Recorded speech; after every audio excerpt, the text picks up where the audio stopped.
torch by a nice day. Tarrant ran a nervous finger over the mission patch at his shoulder. Nothing like this had been attempted before. Not on Luna or Mars, not even ferocious Venus. It would be humanity's crowning achievement. His crowning achievement.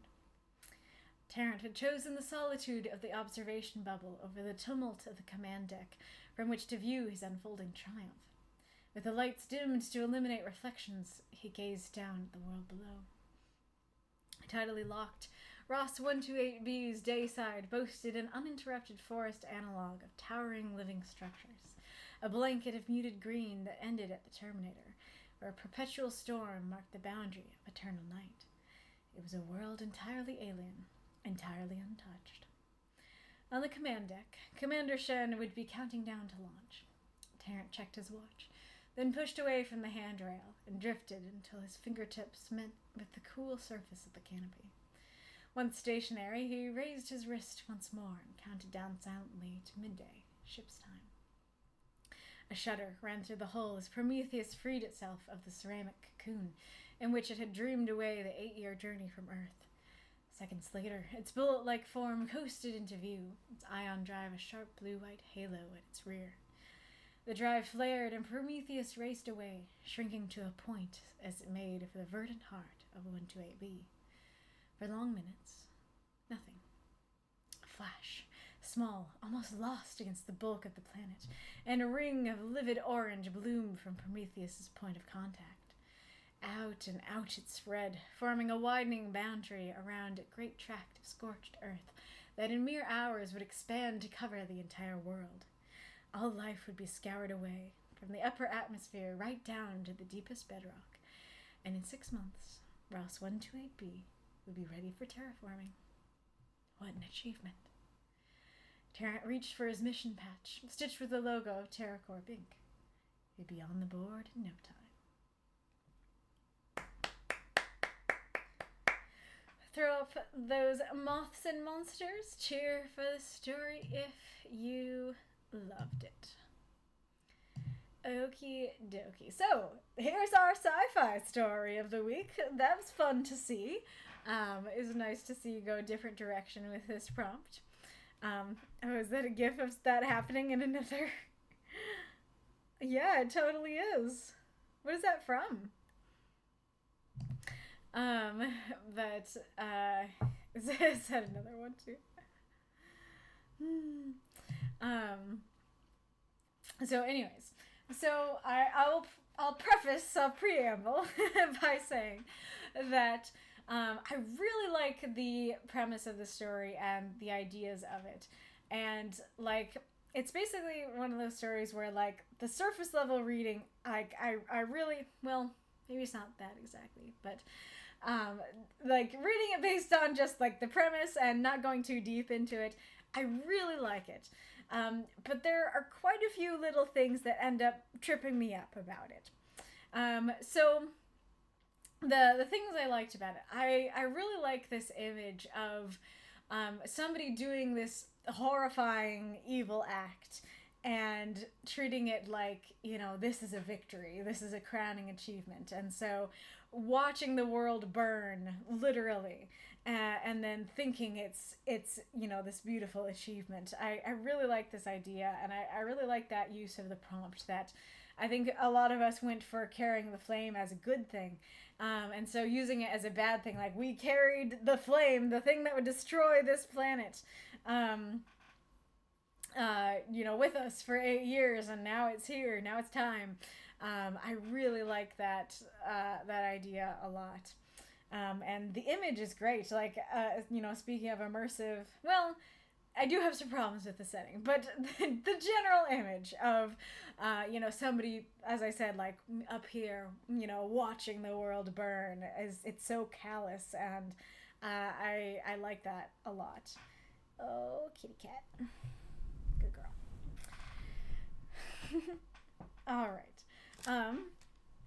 But I guess what I will start with is that I actually had a very similar critique for this story that I did for Marx's, which is, it's not that one.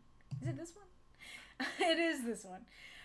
which is that I feel like, and you guys can disagree if you did not run into this, but with Marx's story, I talked about how, like, we we want Xander to go try to jog her memory or create new memories.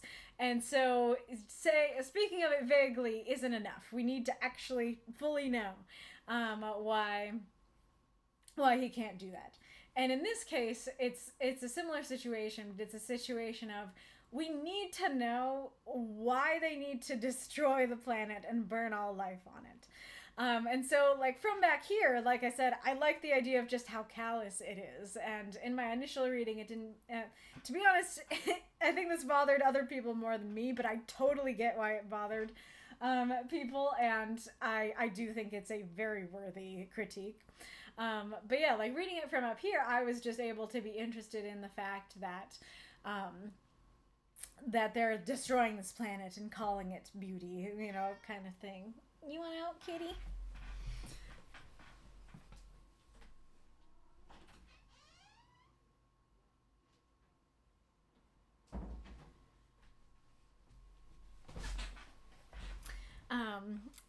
But there is this question of, why did you need to destroy it? Like, I get that you're an evil corporation that you know, doesn't care about life on the planet. But there's also this element of, there could be things that would be helpful to the company there. There could be things of monetary value in this planet. And so the story doesn't really answer why it's necessary to wipe out all life. And maybe it isn't necessary, and maybe that's the point. But even if that's the case, I feel like that should be answered as well. And this is the story that has the Avatar comment. So, well, I wrote down Avatar. This is Blue People Avatar, not Avatar: The Last Airbender.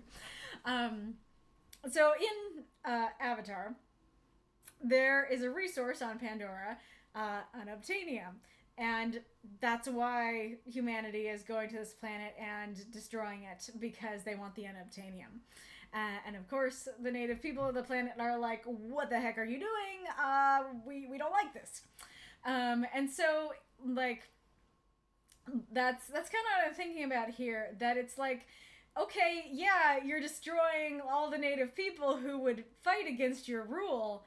You're also destroying the unobtainium. Like, you're also destroying anything that could have been useful. There might have been, like, this rock that is 1,000 times more valuable than gold, and you just destroyed it. You know, or you might have found a rock that's 10 times stronger than a diamond, and you just destroyed it. And so there are things that even an evil corporation would want out of a planet, and would be reason not to destroy it all the way down to the bedrock. And so I feel like that is a really big question of this story that isn't quite answered enough. And I guess I'll talk about the next biggest thing about the story while I'm on this train. I think the next biggest question that is not answered, that I feel like should be, is we don't know what his job is and what his relationship to Prometheus is. Because I read this story that he was basically like a manager, that he's like a leader. He's not all the way up at the board, and he's not even the captain of the ship, but he's like basically the overseer of the project. That's kind of how I read it, because that's what he's doing. He's overseeing the project, and he's got his patch, and he's like, yes, here I am, you know, looking at what our company is doing. And somebody else that I talked to was thinking, oh, he's the inventor. He's the inventor of Prometheus, and that's why he's so invested. And I think both of those could work, and other things could work as well, but neither are clear, and they create very different readings of the story. Because to me, like I said, I'm just reading him as this overseer, this leader. That's I think part of why I got such a callous reading of the story, right? That he just seems like, yes, the overseer who's like, destroy the planet, I don't care, kind of thing, because, oh, there's an ad. And the kitty went bye-bye. So I can't show her to you. I guess I can check if she's at the door. Hi. You wanna come here? She went the other way. Baby. Baby. Kitty.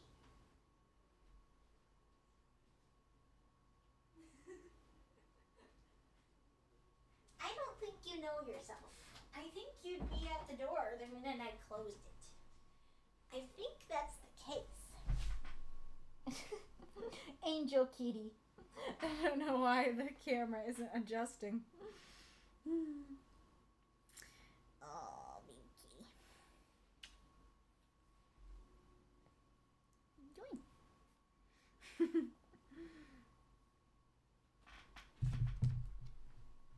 All right. Seems like the ad break has ended. Kitty. So whether you see him as an overseer or an inventor, and those are just two options, it very drastically changes how you read it because, and I was talking about the overseer option. And so for me, like that last line about the board is what really cinches my view of like, oh, he's just like this manager, leader, overseer position. He doesn't really care about the invention. He doesn't care about the planet. He only cares about furthering his career. He just wants to be at the top. That's all he cares about. But inventors tend to not care about that kind of thing. And that's not to say that's true of every inventor. Some will. But if he's the inventor, it makes a lot of sense why he thinks this is his crowning achievement because he made it. But I don't understand why he would want to be on the board because inventors tend to be people who like to work with their hands. They like to use their brains. They like to be in the nitty-gritty of things. They don't really like being on the board. And actually, the board usually stifles them. So they don't usually care about being like, yes, I want to be the manager of the company, the overseer of everything, that kind of thing. And especially because he feels so callous. Like, to me, I feel like, and that could just be his personality, but that's also why, I felt like he was the overseer is because I feel like an inventor would be like, it worked! Like, I can't believe it! My invention worked! Kind of thing. But yeah, so anyway, so those are just two readings out of and it's potentially other people in the comments might be saying, oh, I read him as something totally different right now. But those are two readings that are vastly different. And I don't feel like the story confirms or denies either of those readings. And so I feel like knowing who is he to this project, what are his motives regarding this project, would be extremely helpful in a better understanding and getting invested in the story. But let's, I think, start going through it.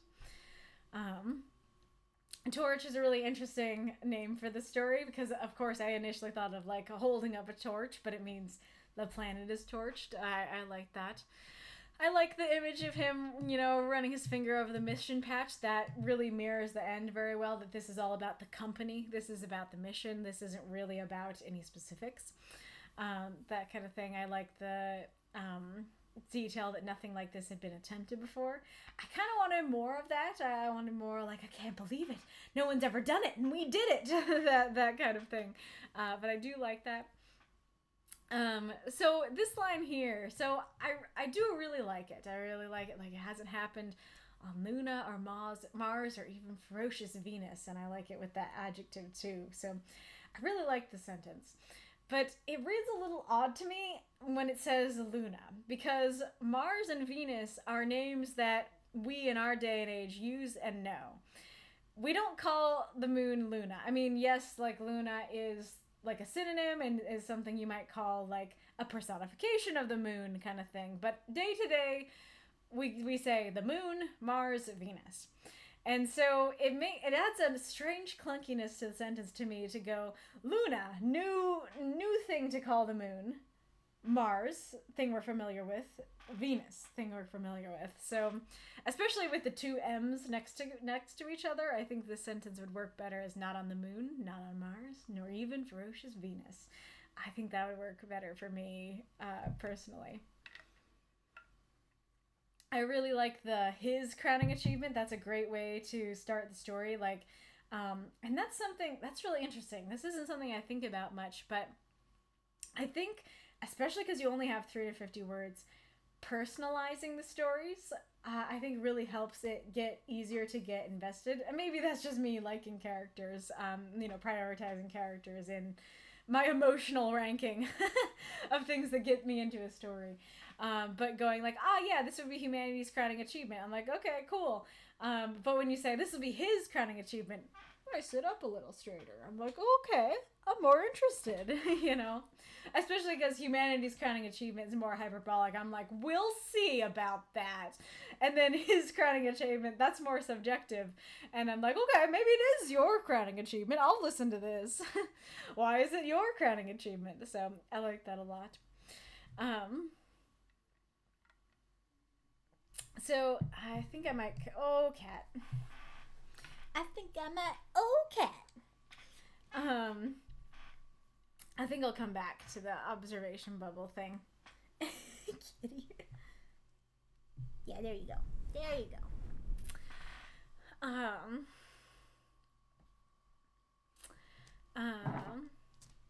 So this is one of those things that might not bother anybody else, but it really bugs me personally.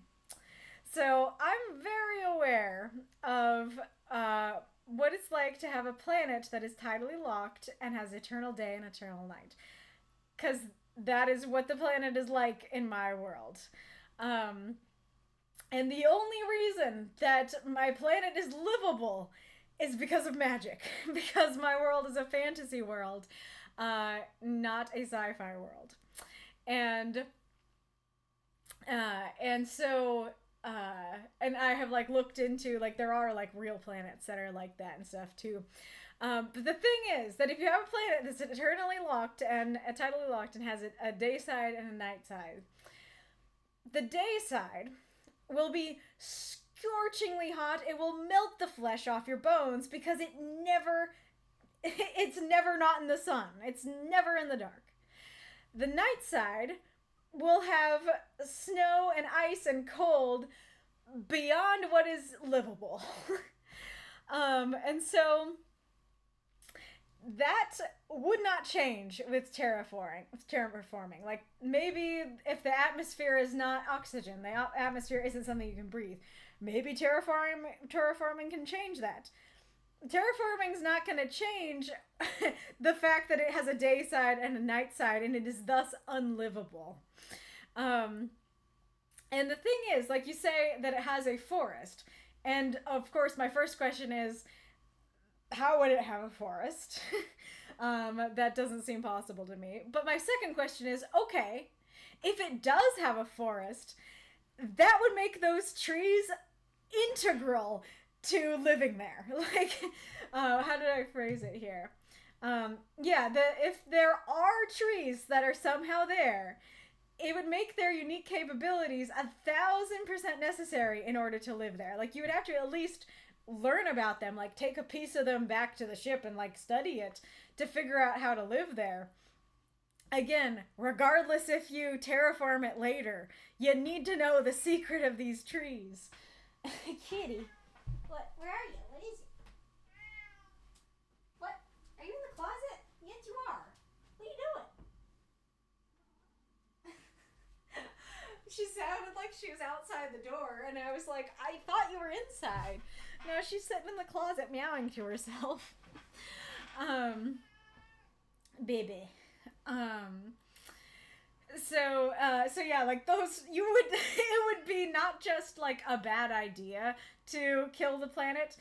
It would be fatal to destroy the planet because you could not live there. And so I know that this is a little thing that just barely gets mentioned, but that's honestly part of why it bugs me.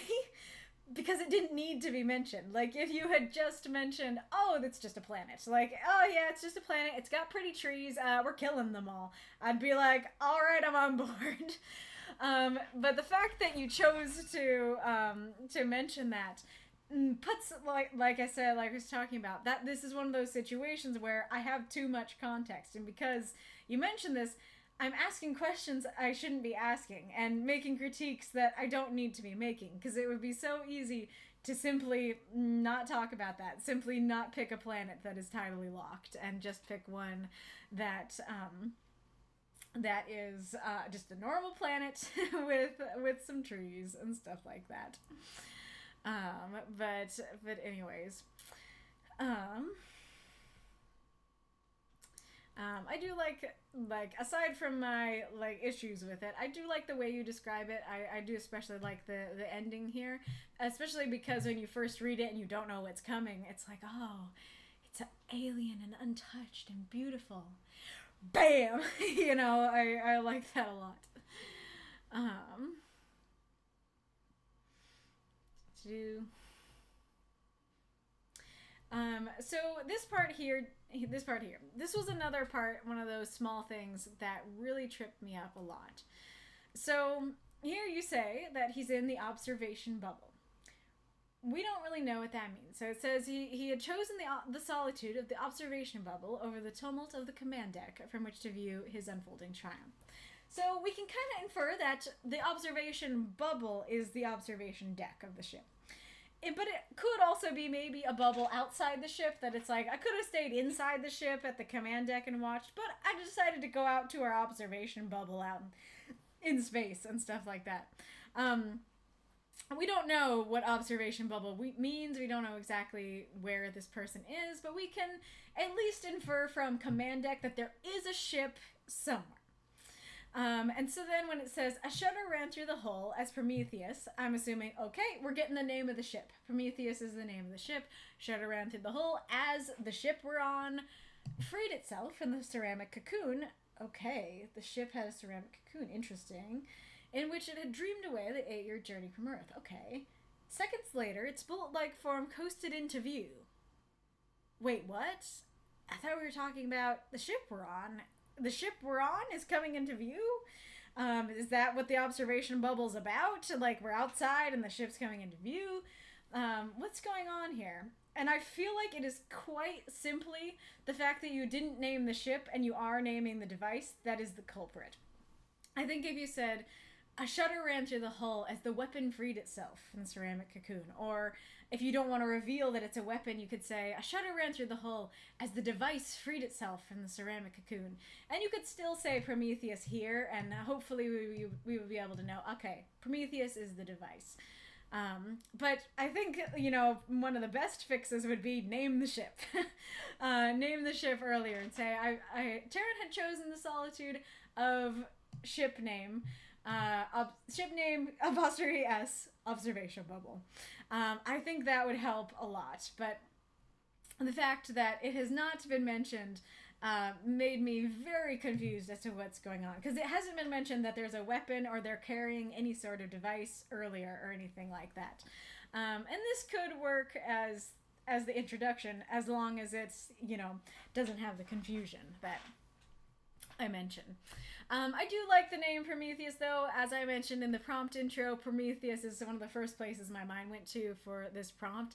And this is kind of a horrifying, like, butchering of Prometheus's memory, because, like, Prometheus stole fire from the gods, and as far as I know, in some myths, he also created mankind. And so this is basically going, we're bringing fire from the gods and we're creating, you know, a space for mankind to live. But instead of it being like, yeah, I took this good thing and brought it to humanity and was punished for it, it's like, oh, we're going to destroy you in the process. We're going to, you know, bring this here for humanity, but we're going to destroy everything else. And so I do think that's kind of a neat little thing.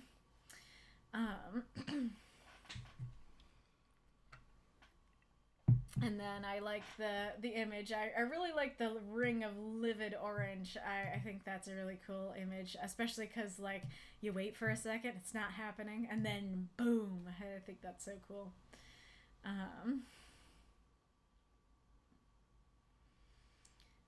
um, I am curious how I was meant to read this because I couldn't help but read this as very dry every time I practiced it, as just like, and in 6 months, Ross 128B would be ready for terraforming. What an achievement. There's no emotion in that. And I'm curious if that was the intention. If that was the intention, I think you did great at that. But if not, I think I would, at least add an exclamation point. If not, like put this in italics to have it seem like it's in his thoughts, like what an achievement, kind of thing. But you could do more with it too, like I was saying, like if he is the inventor, that he could be like, my invention worked, and instead of like what an achievement. But especially the dryness of the what an achievement. That's also part of what makes him feel like this very callous and uninvested overseer character. Is like, wow, that was neat. The world is going up in flames and you've destroyed entire races and animals and plants and everything, and you're just like, what an achievement. I will be on the board in no time. Kind of thing. And then it's kind of neat that you bring it back to the beginning, like he runs his finger over the mission patch, and then you tell us what the logo is. It's kind of cool that Kitty Boo run out. Wow.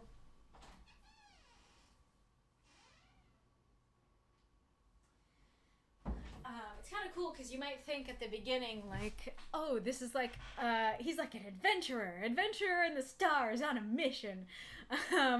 It's like the Boy Scout patch, like, wow, I have a mission. But down here, when you hear it's like for a company, then you realize what the deal is, that this is this callous, company thing. What was I going to say? I was going to say something else. Oh, yeah. I didn't think about this before, and I might just be completely ignorant as to how companies work and are started, but so I actually forgot that the first paragraph says it hadn't been attempted before, and that's part of why I was kind of saying I'd love that to be a little bit more emphasized, because it's so small that my brain ended up being able to forget it, because I think the problem was that when I heard it was a company, I was like, oh, this company does this all the time, because it's a company. Surely, like, the company wouldn't, like, create themselves, like, create, this whole company around terraforming when they don't even know if they can terraform. But I might just not know how companies work, or maybe this company already existed for other purposes, and they're like, yes, we will, take your invention, and we will try to use it. Kind of thing. But because it's never been done before, it's a little odd to me that he's part of this company that seems to have, be doing this as a company and having done this many times. But I also don't know if it could be like this is the start of the company. Like, the company hasn't been revealed to the world yet. Oh, but, this is, maybe that's why he's running his hand over. It's like, yeah, the company's getting started, boys. Kind of thing. But anyways, let's see what folks have been saying.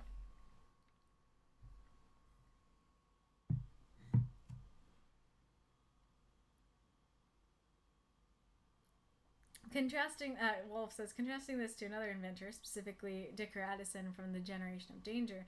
Yeah, no, people who make things usually just want people to acknowledge that they worked on a thing. They generally don't want to go up the corporate ladder. It's more of a cubicle worker deal.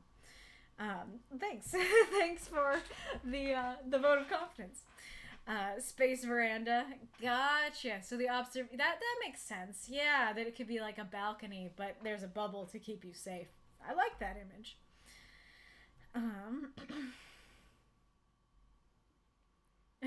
You totally do. I seriously need to either draw or commission someone to draw Domingo and Enrique. That's great. Prometheus. I never said how I'd bring the fire. Totally. Nice.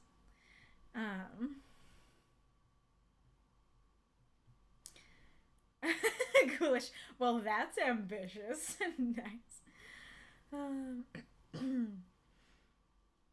Regis says, I really, really love this one. From the lovely language used to describe everything, the genuine awe and pride of Tarrant, the lovely description of the forest, and the horrible twist. Nice, nice. It says, burning the rainforest to make way for grazing lands, even though those plants might have medicinal value far in excess of what the cattle would be worth, is something that happens in real life. That's fair. That is fair. I don't know what Aerith and Mako are talking about there. Rejeff says, I honestly didn't mind the lack of detail on the justification for the terraforming. It allows us to guess and to ask ourselves, would anything be worth this destruction? Which wouldn't be asked if we knew exactly the goals or the means. Interesting. I guess, like, it's a little bit of that, but it's also, I want to know why they'd even do it. It's not just, like, was it worth it? Because I doubt that I would walk away going it was worth it. But I want to know why they thought it was worth it, kind of thing. Why they would do it.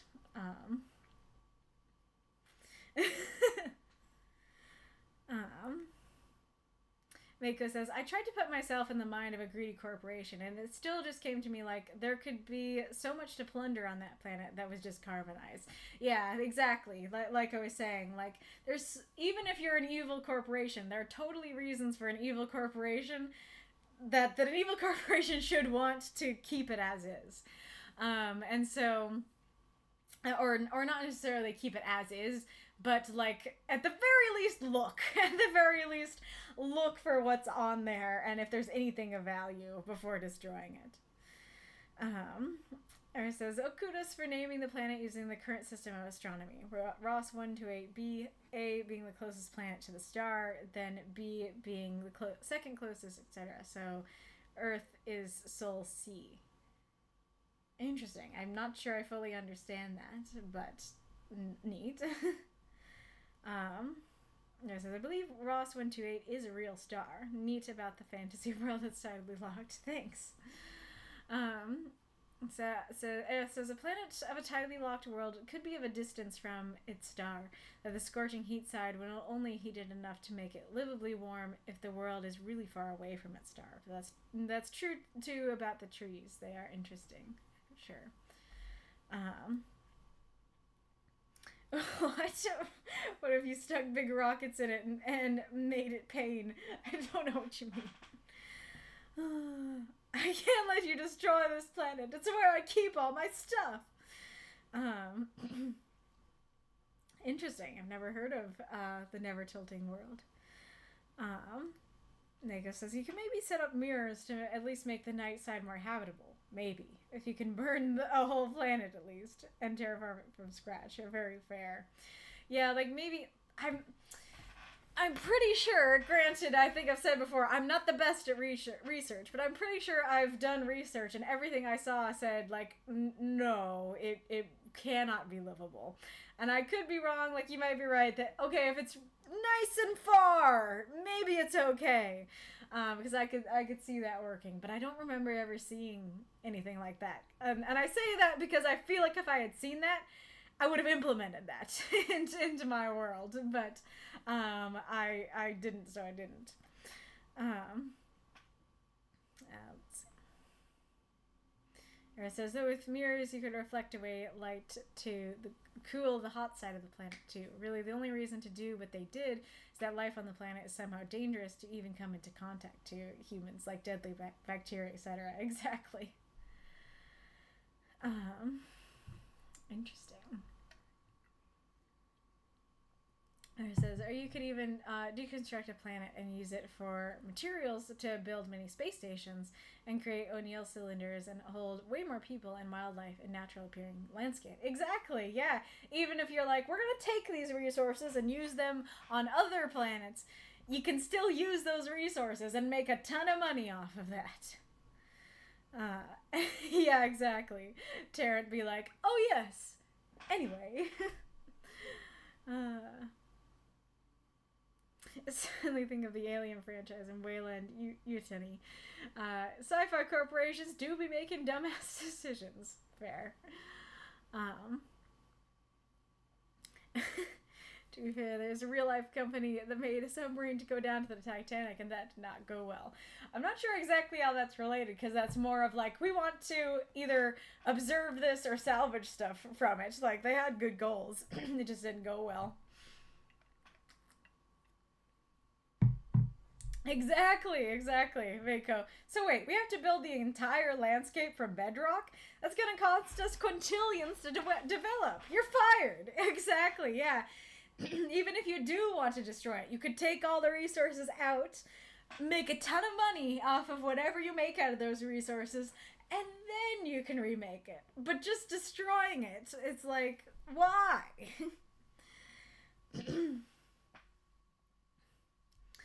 Yeah, exactly.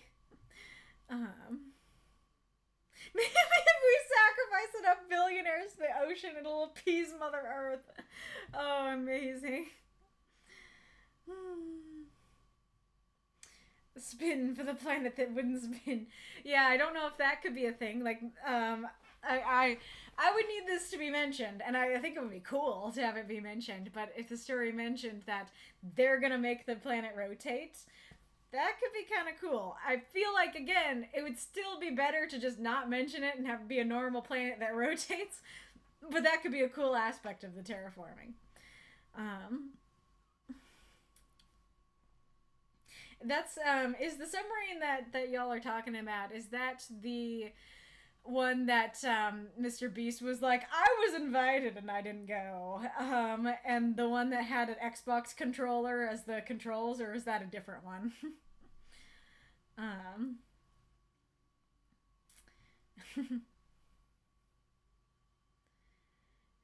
um, That's the one. Okay, yes. Okay, I have heard this story. Yeah. I don't usually keep up with news stories, but I heard about that one and I was so like flabbergasted and intrigued and horrified that I looked it up, and like everything that I looked up, it just got worse. Like people were like, "Hey, dude, like years earlier, they're like, dude, this project, it's not safe. You need to stop." And he's like, are you questioning my genius? You know, like the whole way. It wasn't even just that one time. Like the entire journey of this sub's life. It was held together by an Xbox controller and duct tape and misplaced faith the entire way. Um, why don't we take the planet and push it somewhere else? Yeah, exactly.